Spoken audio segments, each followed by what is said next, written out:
Welcome to ICNC webinars.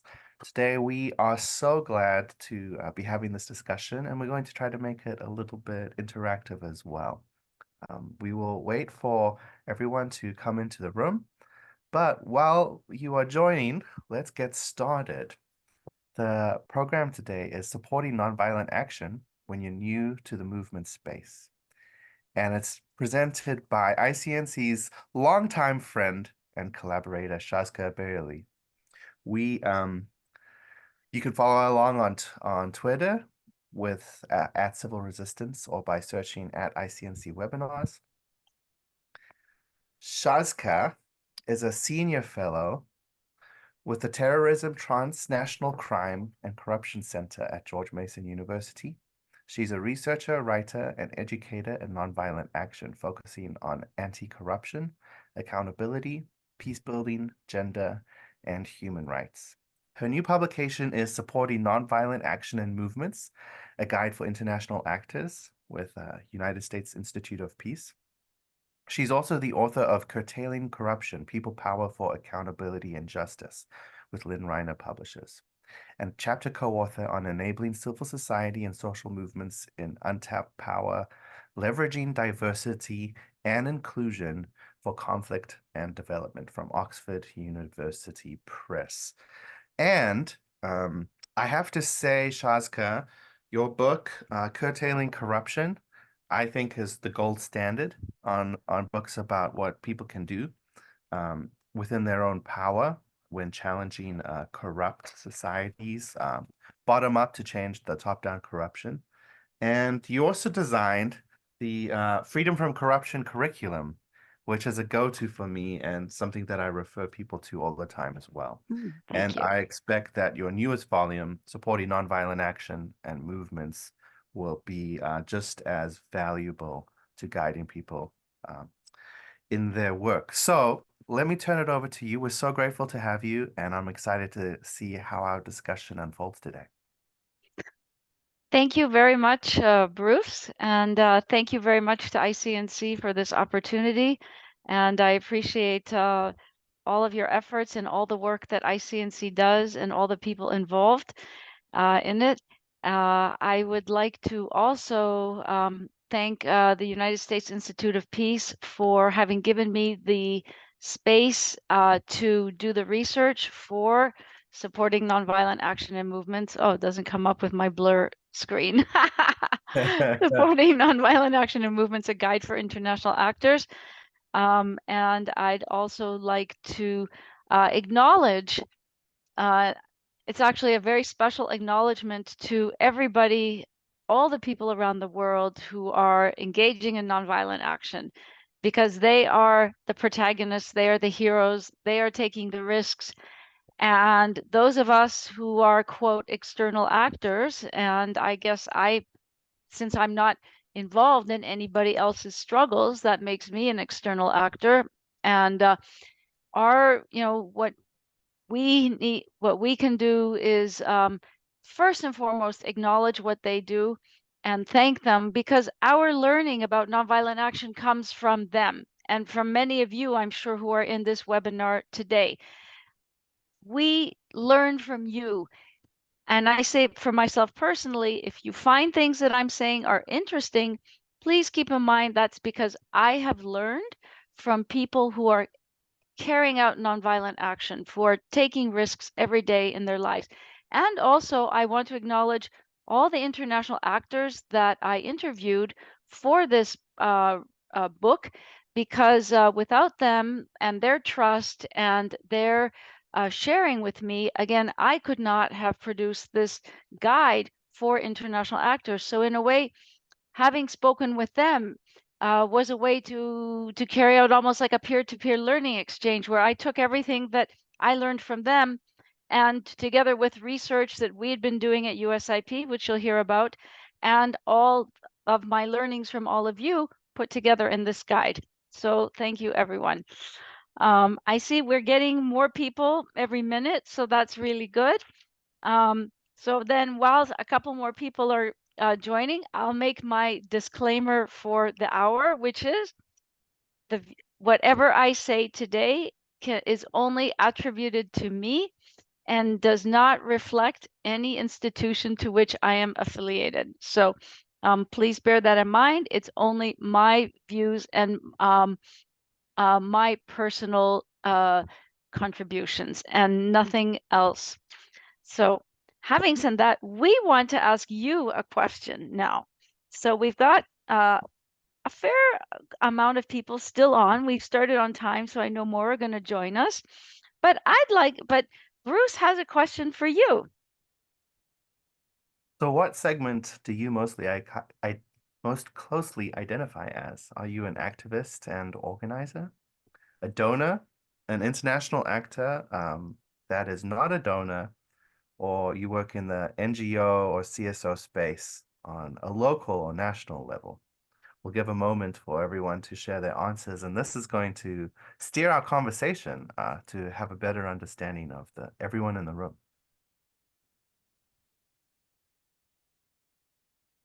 And I forgot one category, so Okay. that's my bad.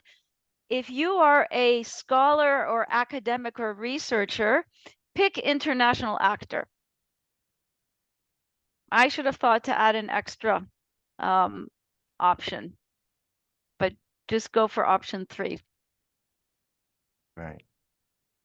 All right, and we'll give just another maybe 15 seconds for people to answer, and then we can take a look at what everyone is saying.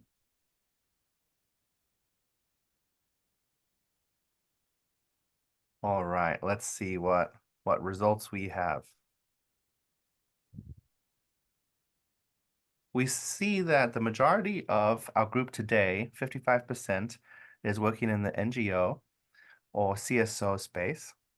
27% as an international actor, non-donor, maybe scholar, and 18% in the activist and organizer space. And interestingly, at this time, maybe in a few minutes as more people join, but at this time, no one from the donor space is here. And our guest Nancy Pearson has pointed out, too bad we couldn't give more than one answer. Yes, those of us in the NGO, yeah, CSO sector are also activists. That's true. And in all that of is my true. experience in the field, I've seen that very much as well. Great. All right. Well, let me turn it over to you. I'm going to go off the screen, Shaazka, Thank you. and let's jump in. Thank you. So should I close this? The poll? Yes. Let Okay. me. There we go. Okay. It should be about. I'm looking at the chat. Okay. So I'm going to share my screen, and I think that will, let's see, I'm going to go to slideshow. And are you getting the slideshow on your side, or are you just getting the PowerPoint We're getting the slides? main PowerPoint screen. Oh, you're the slide. Okay. Okay, there we go. So I'm just going to scroll down, and I'm not going to linger on this page, but I just thought some of you will be curious to know what's in the book itself. So I just thought that I would just give you a list of the chapters. And basically, the guide is designed so that people can jump in to different chapters. For Going to someone who, interrupt one moment, Shazka. I'm yes, very sorry. We are still seeing your main oh, PowerPoint screen and not the slideshow. I don't know why, because There we go. okay, All right. We are, but now we're at least on that the book. okay, but it's still the main screen, but it's not the Okay. whole. Correct. Okay. What should I do about that? Do you want to open it on your If you side, Bruce? if you go back Oh, to the sharing yeah. options, you should be able to now choose the slideshow version. Yeah, I did, but sorry, it's not. It's coming up on my side, but I have full screen on my side. Okay. Let me try to do it on my side. Okay, thank you. Yeah, no problem. So I'll stop share. Okay. I see that Amber put the link to purchase the book in the chat. Thank you very much, Amber. By the way, the book is available as an e-copy or as a hard copy. So for those of you who may not be having access easily to getting books mailed to you, you can always get the e-copy. Thank you, Bruce. I can see it there.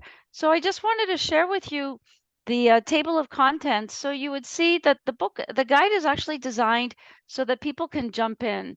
So for somebody who's maybe starting off as an international actor and they want to be more active in terms of supporting nonviolent campaigns and movements and very local civic initiatives, they may want to start from the beginning. But then others who already have some experience may just be interested in a particular chapter, like, oh, monitoring, evaluation, and learning. What are some new ideas there? Or how can we overcome the obstacles we face? Or, timing support with movement phases, etc. So it's really designed to be user-friendly and just something that's a good, easy read type of a guide. It's not going to earn me a PhD. So can I get the next slide, please? So some of you may be researchers and that you didn't have that option in the question that we asked at the outset.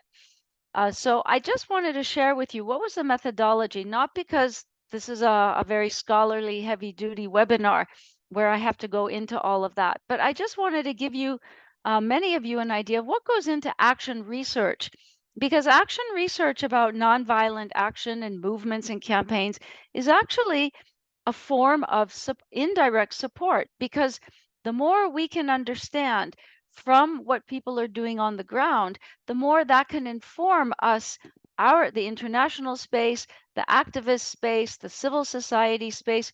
So I thought it might be interesting for you to know how this book came into existence. So as you can see, I conducted a number of interviews. About basically 82 people were interviewed.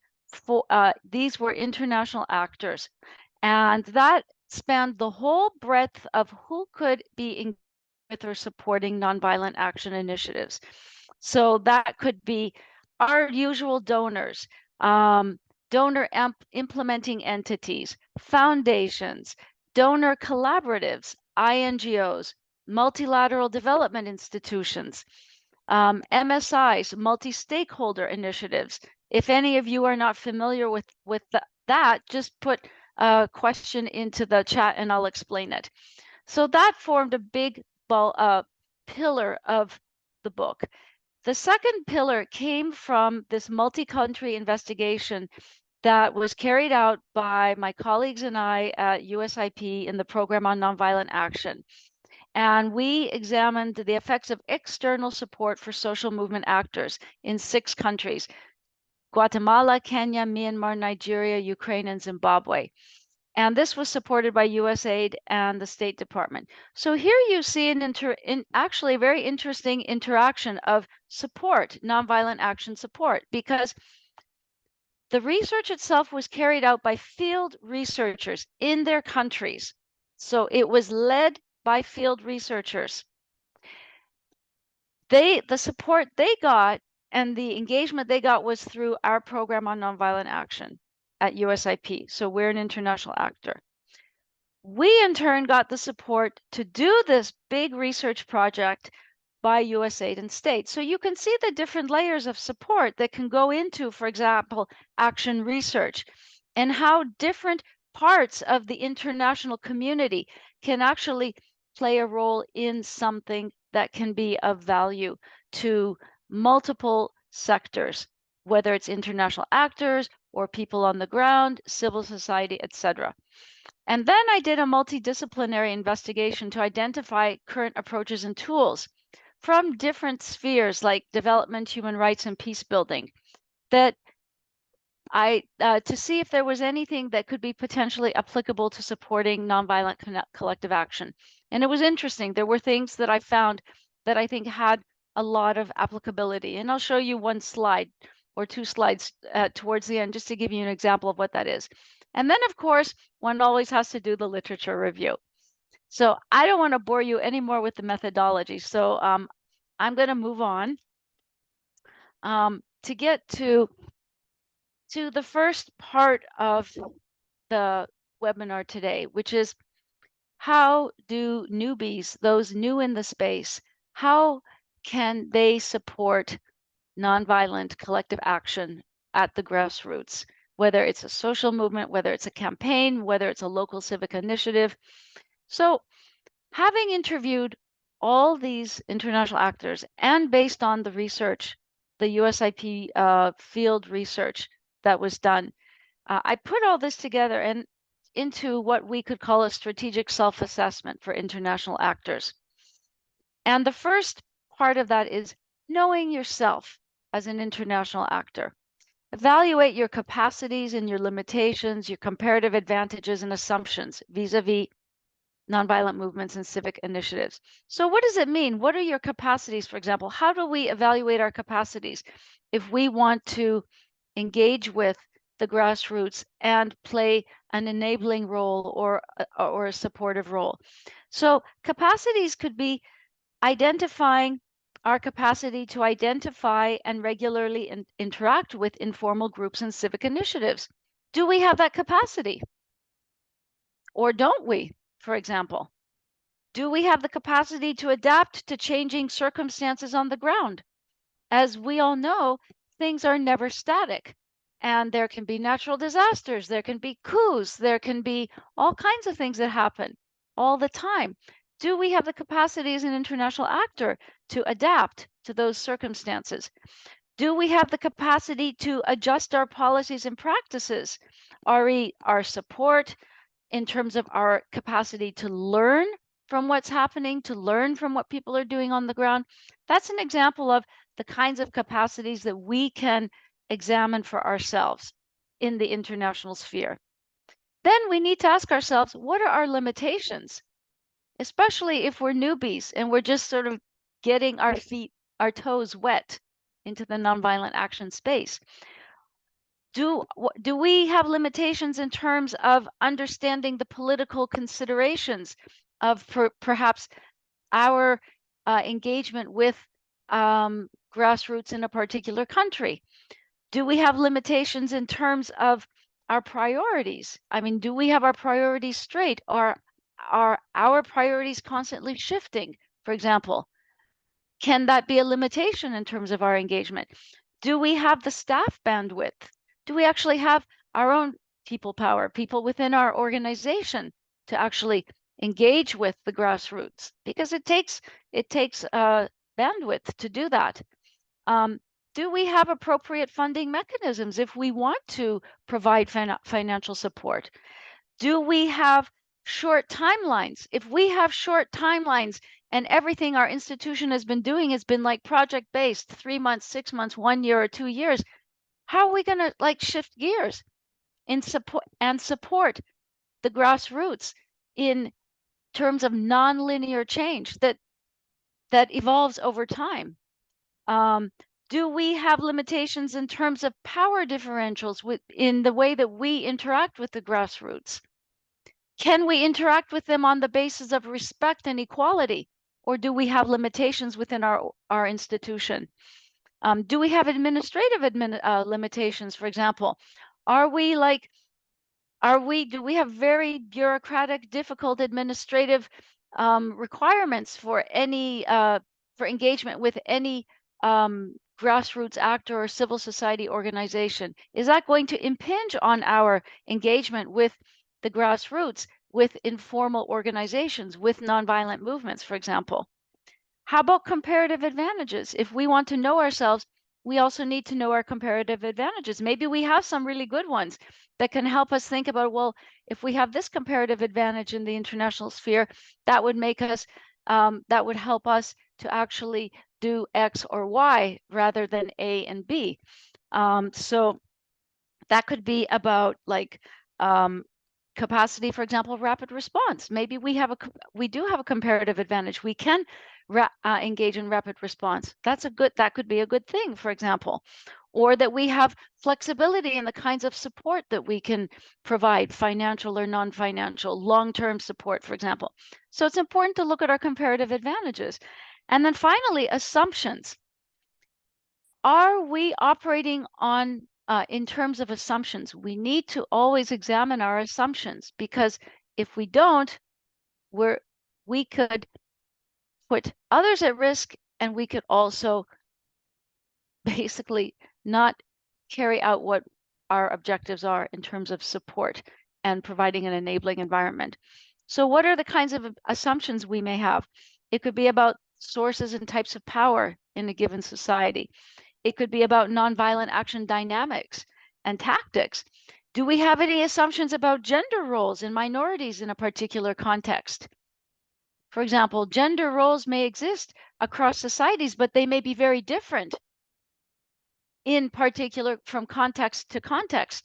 Are we assuming the same gender roles for everybody, no matter what the context is? For example, are we making assumptions about what are the grassroots priorities and needs? Who are we to think we know what their needs and priorities are? We need to listen to them. I mean, one could go on and on, but I wanted to give you a sense of these are the kinds of things that we need to look at to know ourselves as international actors if we want to engage in, however indirectly or directly, with the grassroots. So I want to move on to the next slide, and I'm going to be asking you some questions in a couple minutes. So please don't think I'm going to keep talking. um, we can ask ourselves some strategic questions also as part of this strategic self-assessment. And many of you, I'm sure you have done this. And so you may want to put some into the chat, some responses to these questions, like why, like how you dealt with these questions. Why should we support nonviolent action? That's like a very fundamental question, but like, have we asked ourselves that? Why should we do it? How? How can we do it? Ethically and constructively. And that goes back to the previous slide. When? When can we best provide support, whether it's direct or indirect, or towards a general enabling environment? There is something called a movement cycle, and I'll show you that in a minute, and that's where I'm going to really hope to get some of your input. But there's a basic cycle about how the ebbs and flows of nonviolent action. When can we best provide support? What, if any, are our options of support? We have to look at that, not just say, oh, let's just do this. Is that the best option? Do we have other options? If things change, is that the best option, etc.? And who are our interlocutors, the recipients or partners of support, if they want to engage with us? And that's the big point. They have to want to engage with us. It's not that we want to engage with them. But who are they? Are they an INGO who then in turn is going to interact with the grassroots? Are they a national NGO or a national CSO within a country that already is engaging with the grassroots? Are they informal organizations? Are they an informal coalition or an informal alliance within a country that has evolved and come to the fore? So again, it's also very important to think again about who are our interlocutors. So next slide is about the movement cycle.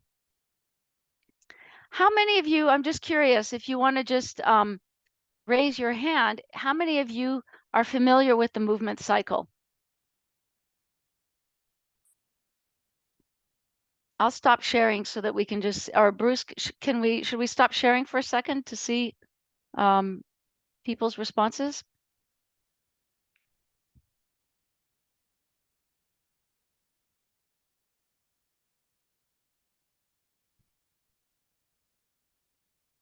Right now we have 2 hands raised. 2 hands raised. Okay, thanks. Okay, so movement cycle is very self-explanatory. Could we go back to the slide, please? This is a generalization.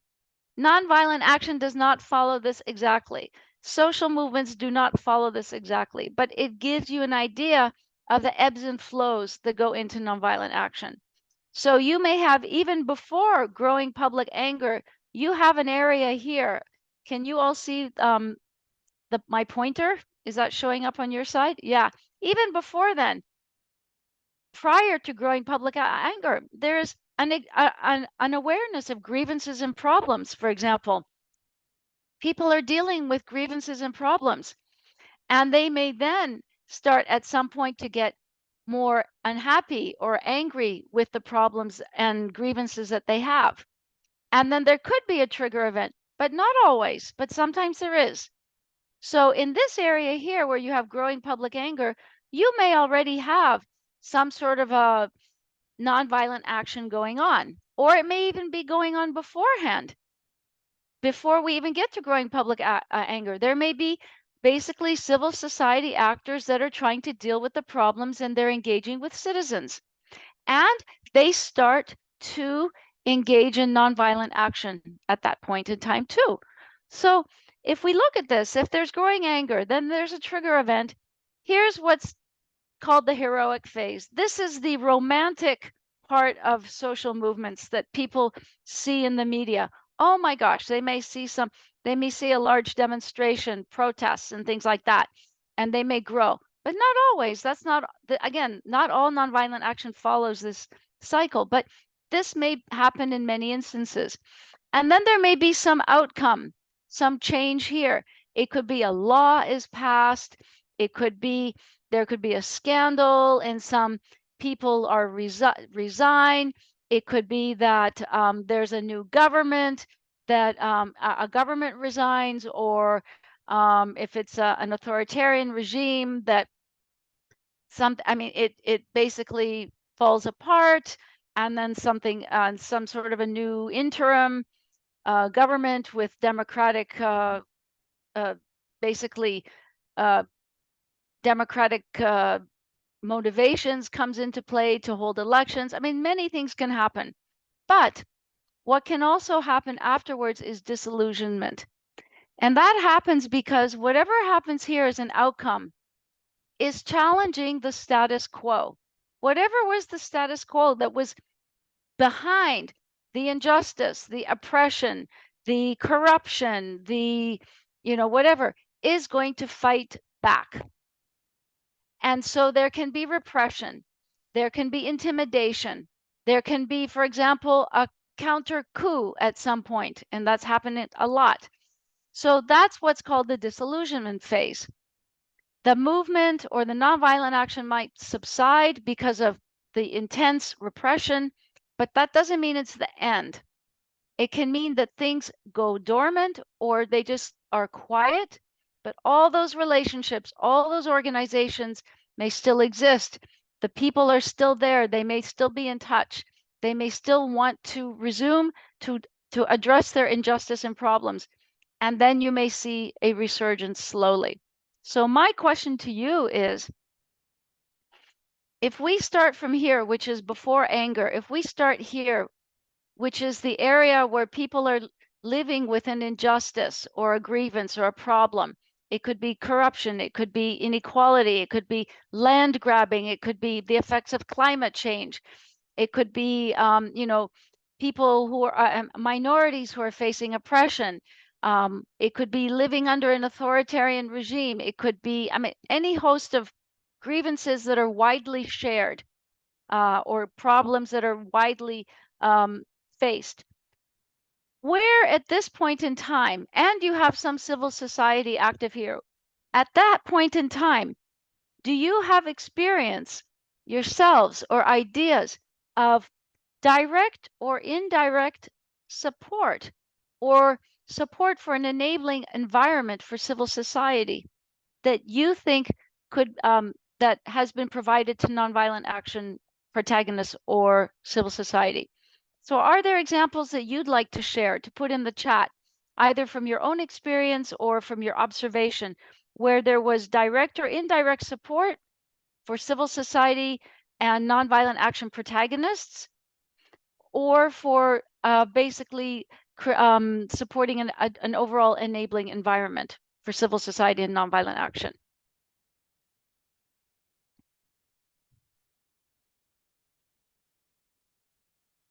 If you have experience or ideas, please put them in the chat.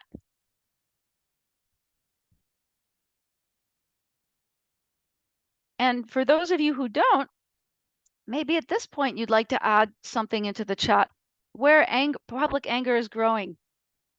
Say there's a huge scandal, huge corruption, something like that, or some huge scandal involving abuse, for example, human rights abuse or something, or abuse of journalists, or women, or I mean even abuse of children, and there's on the part of authorities, and there's growing public anger here. Are there examples that you can share where there was direct or indirect support for nonviolent action that started to grow? We have a comment from Zach Meadow who writes, at this Mm-hmm. phase, but really at every phase, I think the most important thing is providing a safe space for people to talk and Mm-hmm. strategize, and maybe facilitation if that's wanted by the activists. Mm-hmm. Nancy responds, I fully agree with Zach in providing information, resources, and capacity building. Mm-hmm. Thank you. Yeah, that's really good input.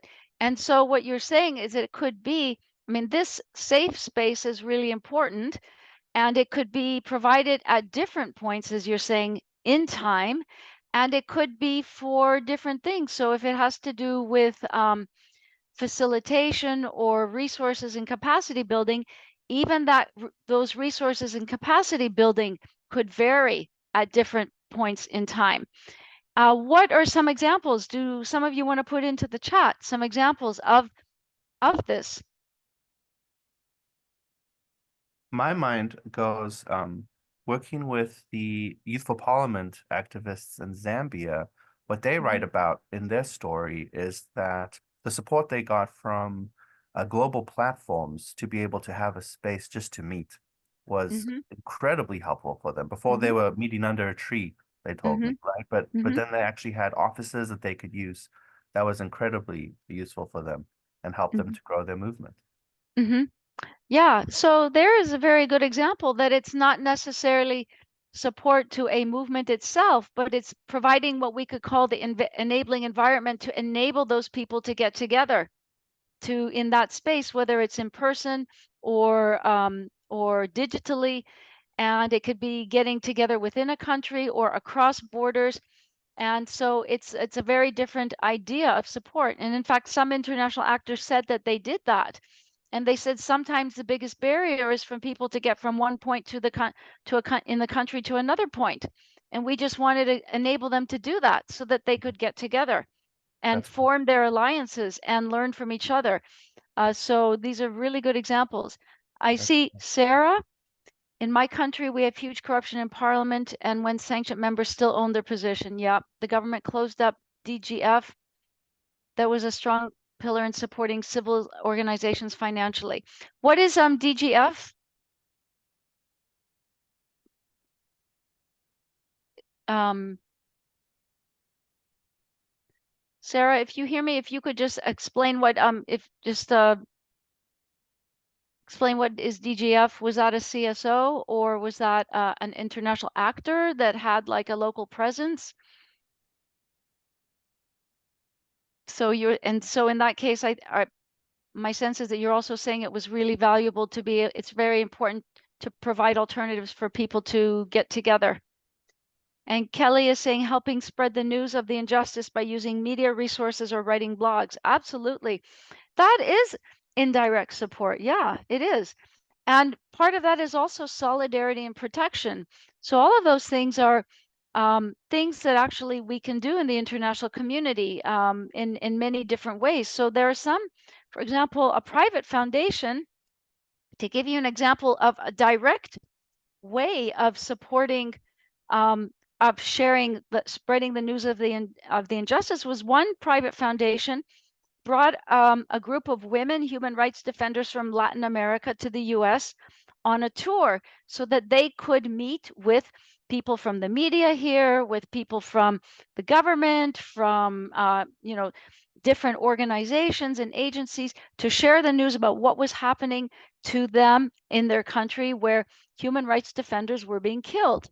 So that's one very direct way. Another way is writing blogs, which is a really great way that ICNC and Amber French and the Minds of the Movement provides this kind of a platform for those on the ground. And then there are other examples. For example, um, another private foundation in my research said that they actually, when they were told by indigenous social movement actors in a part of Latin America that the national media didn't pay attention to them because most of it was owned by the same elites that were actually engaged in the human rights abuses and land grabbing and corruption and all of these problems. So what this private foundation did was gave them access to what they called world-class public relations and communications expertise so that they could tell their stories. That got picked up by the international media. And then once it was picked up by the international media, the domestic media had to pay attention. So you can see there's so many different ways that one can provide that kind of support. So thank you, Sarah. You wrote Democratic Governance Facility. That was closed down. So the question was, how can, once that was closed down, how else could civil society be supported? So can I take a minute to talk about community philanthropy, Bruce? Because I think that this is something interesting to address Sarah's point, which is a problem that we are facing around the world, which is constant closing of civil Yes, society and its shrinkage absolutely. more and more. Thank you. And it's also what Nancy has written to in the comments here. The counter response by governments have been to cut off financial resources, both for organizations and freezing personal accounts. Governments are sharing their tactics. It's important for nonviolent collective action organizers to prepare for the backlash tactics and the transnational repression. So I think that sets up this point that you're leading us to right now. Yeah, that's a really good point, Nancy. Thank you. And Nancy, hi. Long time no see. It's nice to be in the same space. And if I can make a plug for the New Tactics in Human Rights, which is the organization that I know Nancy from, it is an exceptional resource on nonviolent action and civil society resilience. And so if you haven't visited their website, please do. Um, so so if we look at what governments are doing around the world, they seem to have their own playbook about how to repress. So they want to close down or the local presence of international actors. They're passing what they call NGO laws around the world to restrict access to external support. So that means we have to be creative on the other side. And so I'll give you an example. If we could just move forward to, I know this is moving forward a few slides, Bruce, but if the one that says community philanthropy,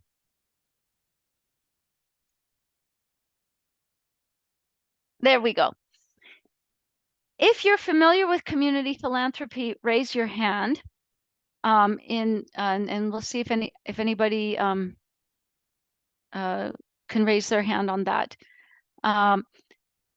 This is really interesting. It comes out of the development world, but it's something that is already practiced in many countries, but it has huge potential for the nonviolent action space. And it's a process and a practice. And what it entails is you have something that is a local organization within a country, which is, for lack of a better term, a community philanthropy organization. I'm not saying that's what you need to call it, but that's just a general term, CPO.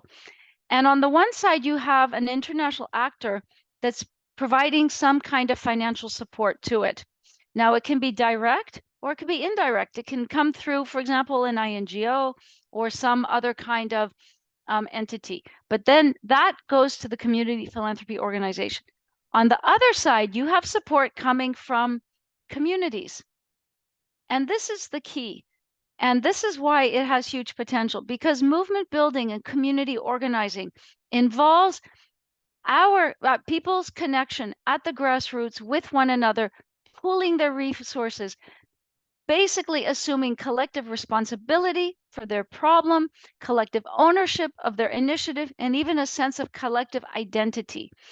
And community philanthropy involves this community philanthropy organization working with volunteers, training volunteers to go out through their communities to pull in resources that can then be combined.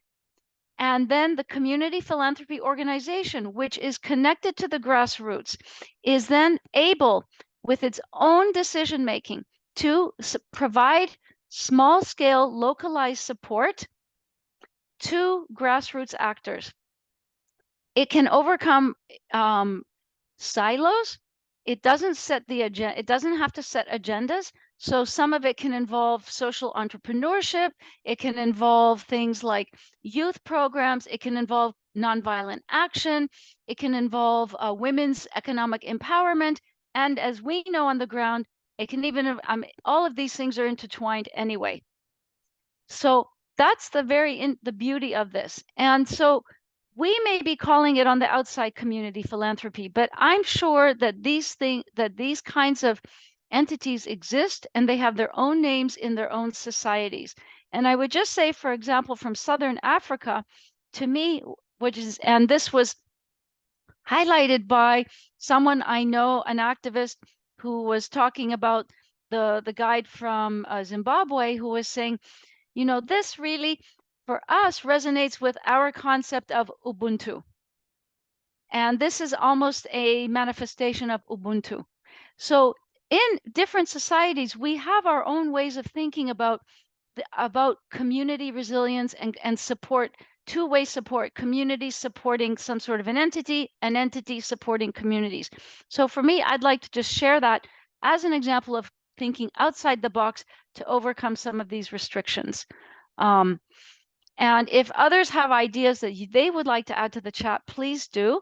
I'd like to stop in a minute, but if I could just go back to one slide and just go back to the 3 imperatives. I'd just like to end the presentation and then open everything up for all of us for comments, for questions. 3 imperatives.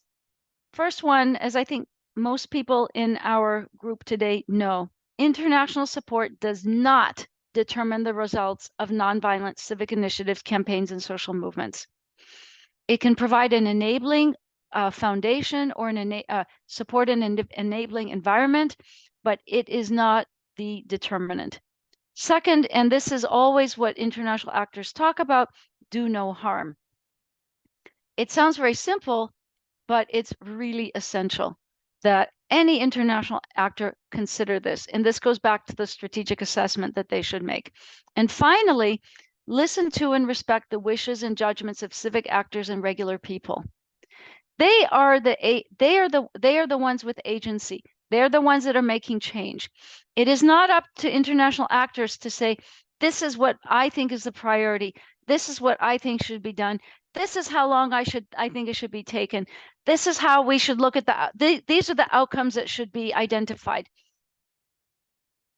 All of this comes from those who are actually the change makers in their societies. And we on the outside can, again, provide support. We can provide access to others who are doing this around the world. And there are many other ways. And there's not enough time to get into everything that's in the guide. But really, it's almost our imagination. There's no boundaries to our imagination. Thank you. And I'm just going to look to see what Anne has written. If you have questions or comments, please add them to the We can chat. also do raised hands and turn people's microphones on if you want to ask live. Yes, While please. people are collecting their thoughts, Shaazka, thank you so much for this. Your fourfold approach of considering our capacities, our limitations, our comparative advantages, and also our assumptions. I mean, that just unlocks sort of an endless journey of coming to know oneself as an individual actor, but also as part of an organization. So I have one question for you about that. What process do you recommend organizations do internally to have a discovery thing? Is there a type of session or a type of format that you recommend for that to take place, or is it broader than that?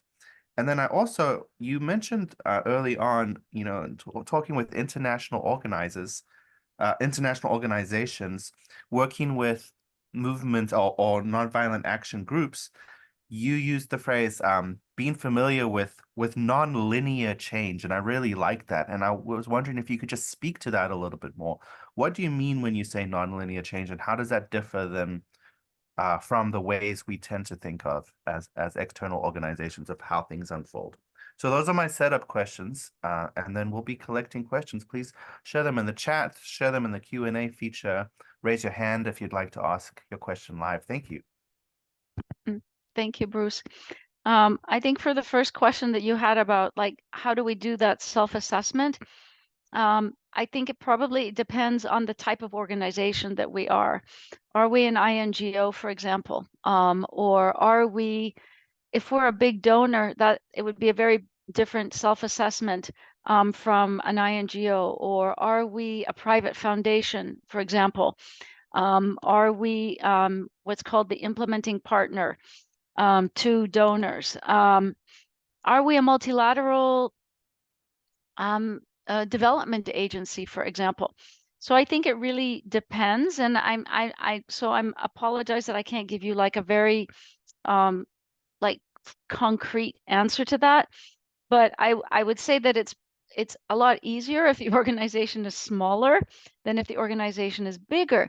However, it's not impossible. So I think, for example, for a large organization like a donor agency, I'm going to think back to when I was teaching about spring semester of 23. I gave my students at Georgetown University an assignment where it was they had to imagine that they were a new senior person coming into a donor agency or to a private foundation, and they were going to develop and implement a new policy of supporting nonviolent action. How would they go about it to get buy-in from everyone and to like start it, like have to get this thing going? So if I recall, my students had some really good ideas. So for example, they for a donor, they said we need to have an interagency committee, and then and develop a working group out of that committee. So interagency, so that we would break down our silos from different parts of our agency, and then we would form out of that a committee, and then from the committee we would have working groups, and everybody would have their own activities that they would need to do in their working group, and then we would be coming back and reporting together and then moving forward to the next step. So there's an idea. It was very good. You can imagine. I gave them. I mean, they got good grades for some of the for this assignment. For for a small foundation, it could be something very much more easier, but it's not impossible. It just takes time. But then as we know, nonviolent action and social movements are have the one of the strongest track records of social change and justice that exist. So if we want to support something that has such a great track record, then we need to invest in it in terms of our own time and capacity and resources. And that goes back to, do we have the time and capacity and resources? And if we don't, maybe we should just enable another entity that has those time and resources and capacities to do it, rather than trying to take it on ourselves, for example. So nonlinear change, it's so important because, and this is something that international actors also said, they acknowledged that social change is nonlinear. But the way that the history of how a lot of international institutions have developed has been based on an assumption of linear change. So to get an understanding into the policies and the practices and the minds of people in those organizations is not something that can happen overnight itself. So even that is nonlinear, getting that shift in mindset. But the nonlinear change does not mean, and again, what I was hearing from the international community is that that does not mean that we cannot understand and discern outcomes and impact.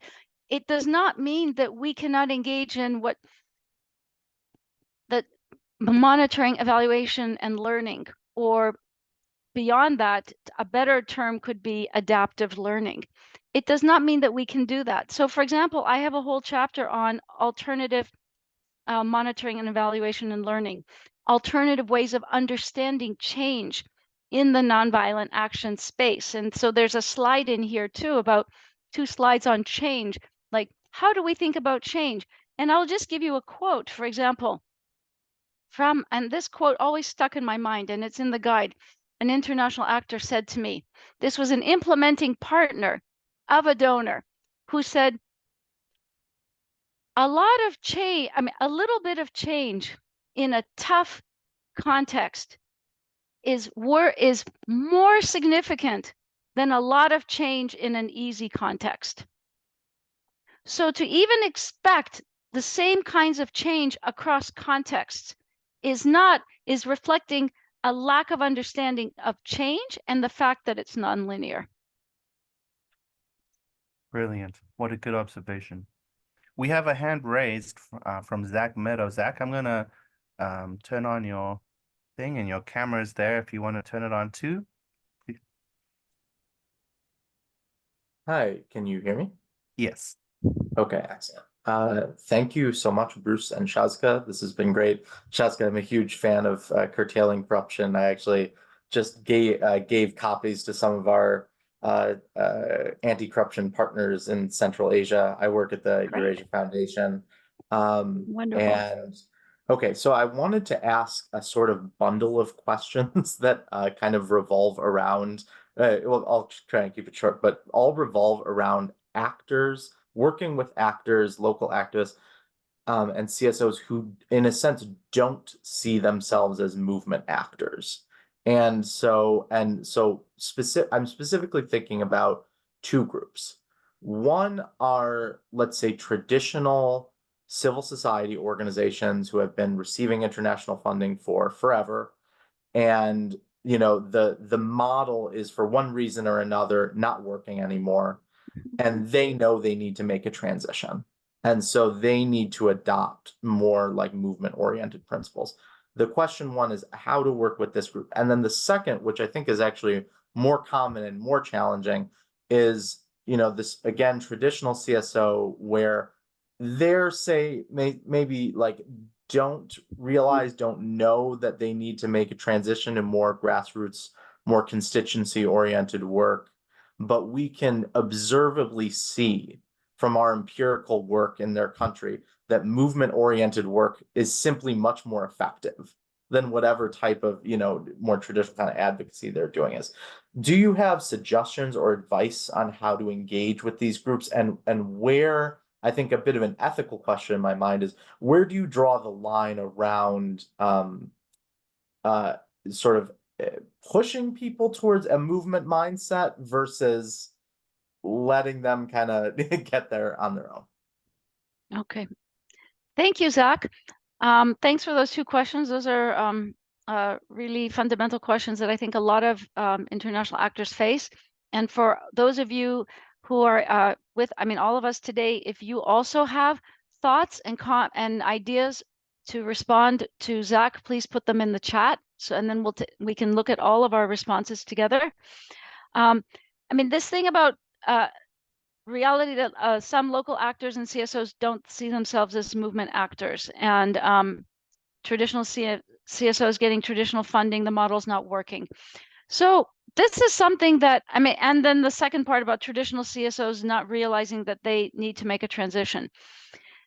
There is often this disconnect between traditional CSOs and the more informal groups. And I would just mention that I wish I could put in the chat now, there's a fantastic piece that was written by Abigail Bellows, who at the time was at the Carnegie Foundation, and she's now actually the anti-corruption advisor at the National Security Council.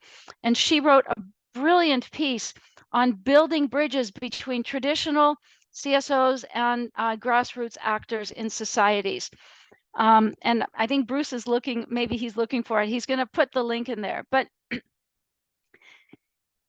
one way to go, and I think actually one way to go about this for both these realities is to provide opportunities, one for the traditional CSOs that are where they're getting traditional funding.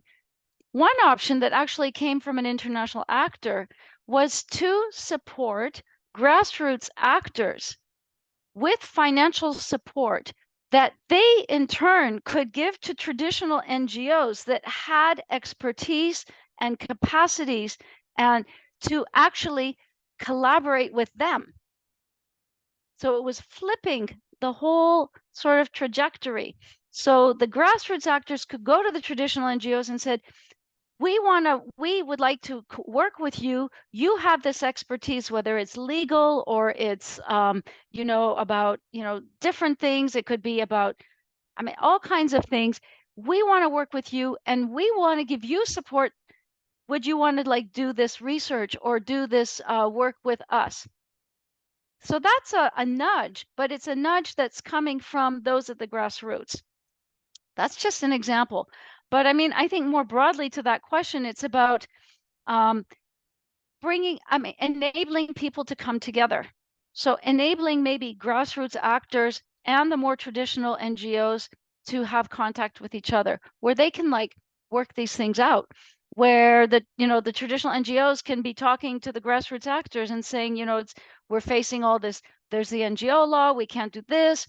We're disconnected from citizens. They don't like us. They're listening to all this fake propaganda against us, that we're, following the foreign agenda, all these things. But, here you are engaging with citizens. How do you do it? Whatever.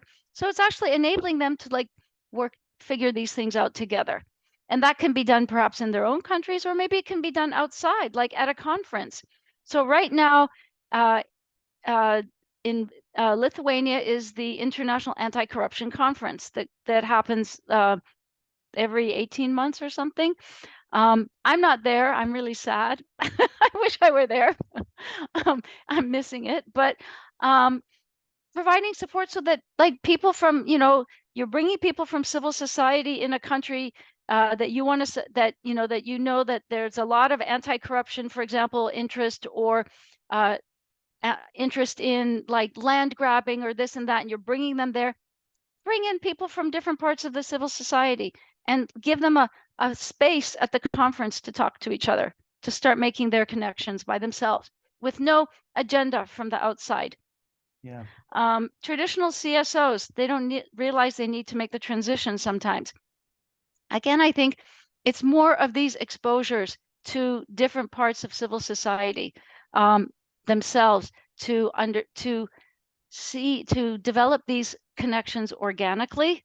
And this is an idea, especially in repressive contexts. There's a slide actually in here that we have all over the world these international exchange programs, fellowships, different kinds of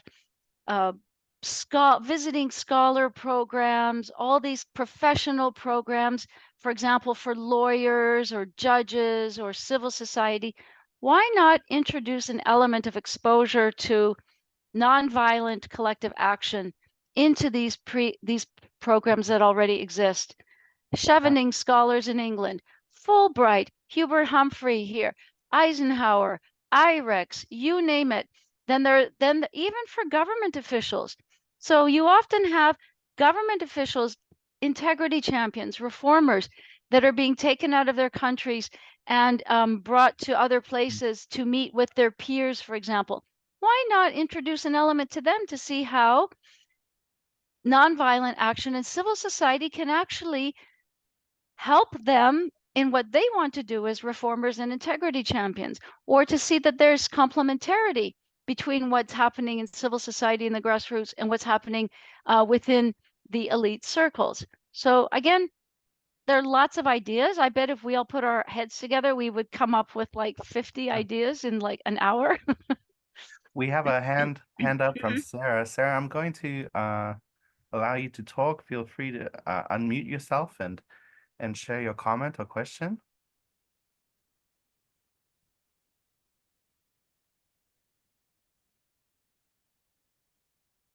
We'll give it a moment. While you're working on that, I do want to read Eric Harriotema's comment. Most donors and NGOs are adopting to work with community-based organizations and traditional actors, and it is true they don't see themselves as actors. There's need to build their capacities and empower them on nonviolent action principles. Yeah, very good point, Eric. Very, very good point. And that gets into a lot of the research that I've been doing over time, that sometimes we get focused on terminology, nonviolent action, social movements, etc. But there are groups on the ground that are engaging in nonviolent action, and they don't go around saying, I'm engaging in nonviolent action. They're engaging in, they're just dealing with their problems, and they're engaging with citizens, and together they are wielding power. Citizens are exercising their agency and their capacity to wield psychological, economic, social, or political pressure through what we would call nonviolent action, but they don't. So it's happening a lot on the ground. So again,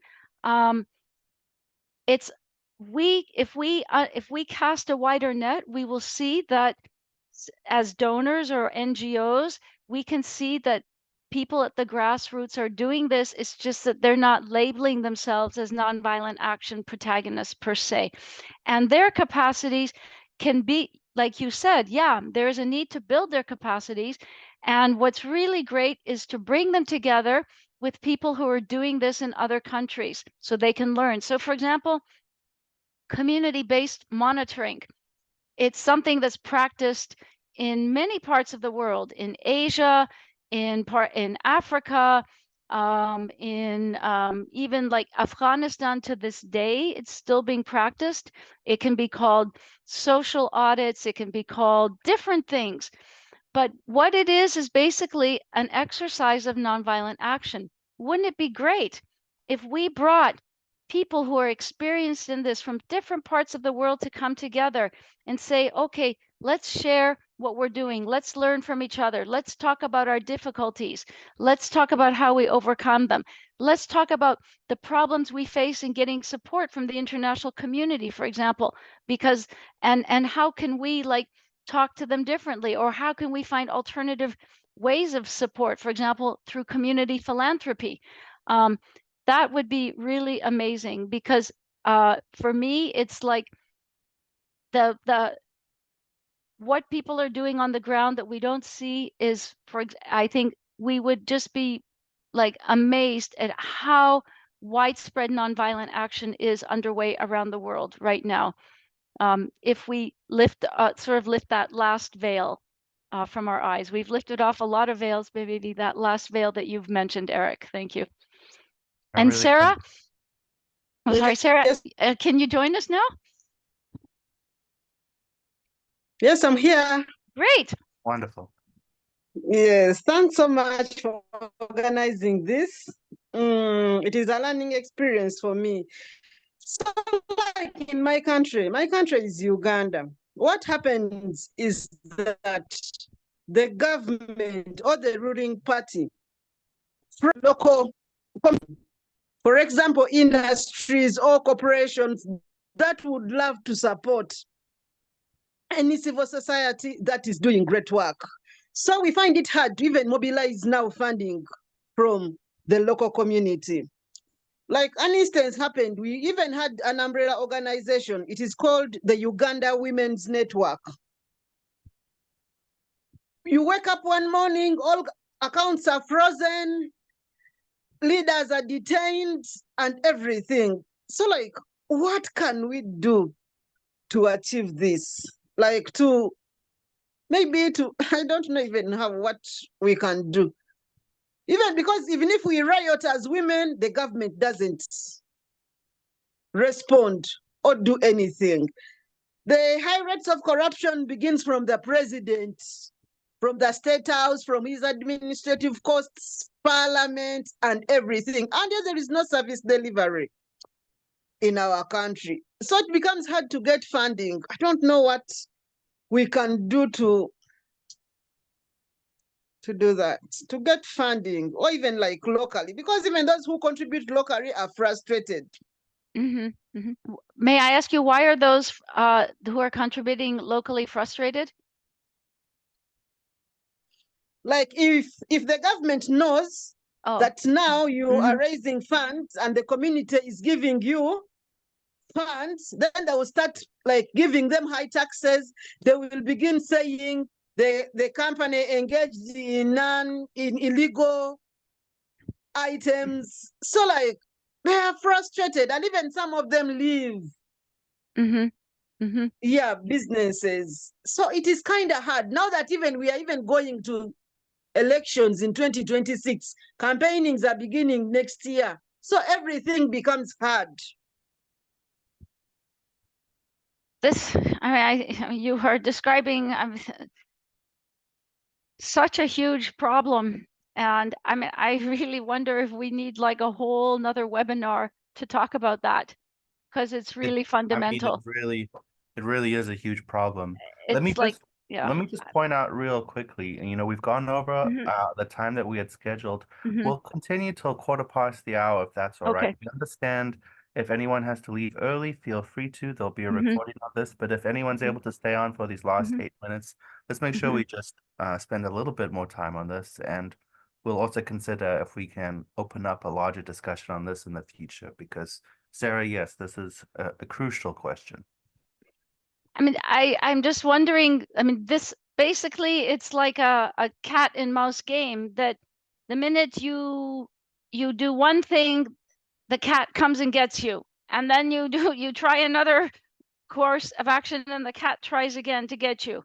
And so there's not like one solution. It's more like it sounds like it's like one has to constantly be finding a new solution until there's like a crackdown or an obstacle thrown in the path, and then another solution. I have a question for you. Would it make a difference, do you think, if support was coming from within the continent of Africa? Or would that also be blocked?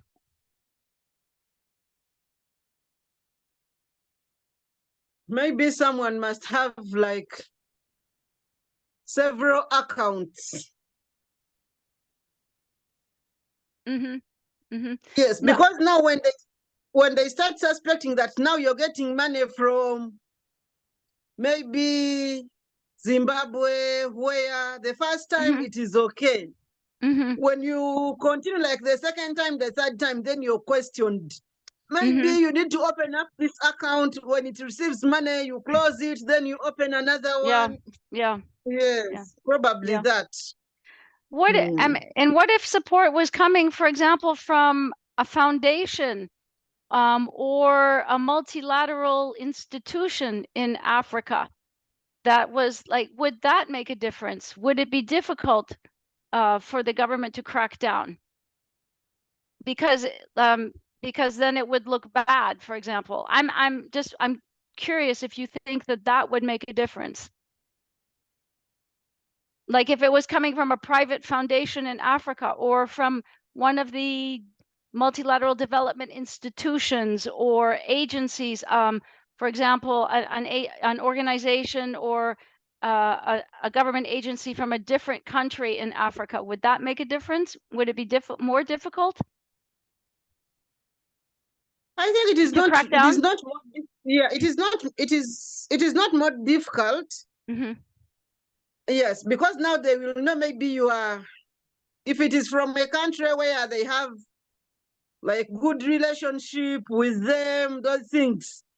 And probably if it is passing through maybe also the government official, or you have someone, in case you're investigated and someone in the government says, this money is authentic, I think there it might work. Yeah. Does anyone else have input they want to give to Sarah from their own experience, or ideas of how we could do a future webinar on this specific topic?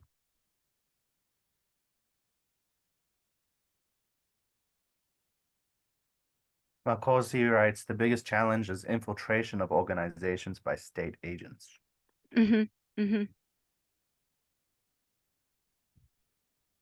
So it's almost like you're outlining blocking all financial support, whether it's international or local.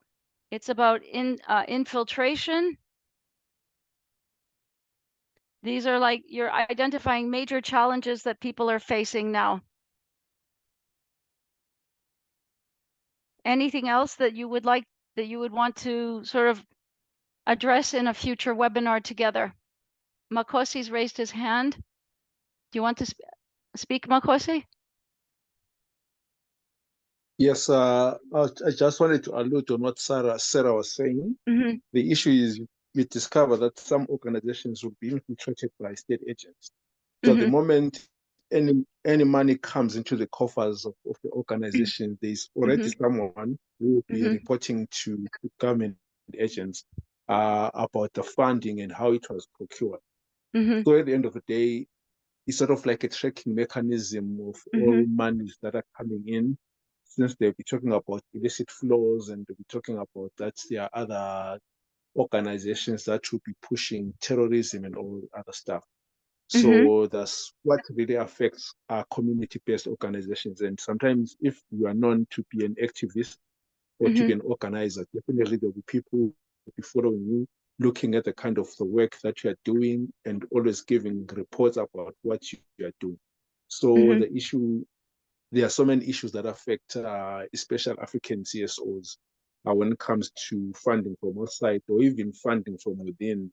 There are so many loopholes and there are so many ways of tracking the funding and making sure that the kind of work is not achieved. So that's what I just wanted to add in support of what Sarah was talking about. You know, there are some, thank you for adding that. And that's an interesting point for the international anti-corruption community that is focused on tracking illicit financial flows. And you're raising a point, which is how are these mechanisms being abused, actually? How are these mechanisms being abused by authoritarians to prevent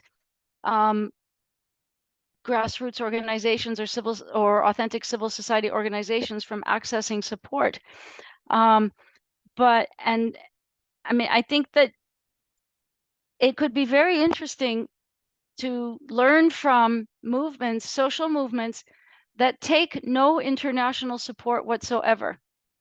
And maybe that could actually be part of a future webinar, is to bring in some of the movement leaders to talk about how they function without taking any international support, zero. And maybe there is learning from them that can be thought about and contextualized in other parts of the world.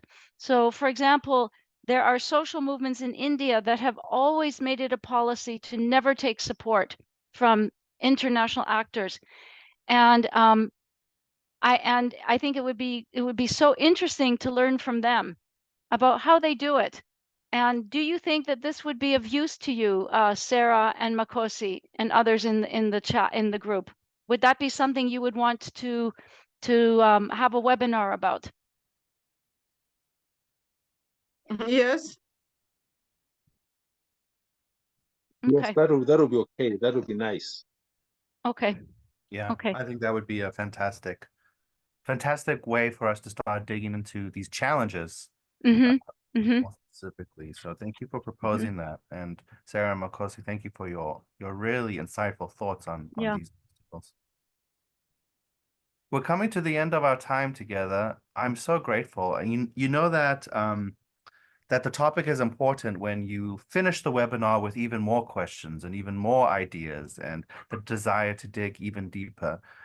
Shaazka, you've given us a gift with your research, and I appreciate the spirit and the methodology and how you've done this, that you have centered the grassroots throughout the entire process, that you have emphasized the agency of local actors and the importance of keeping them as the leaders of change.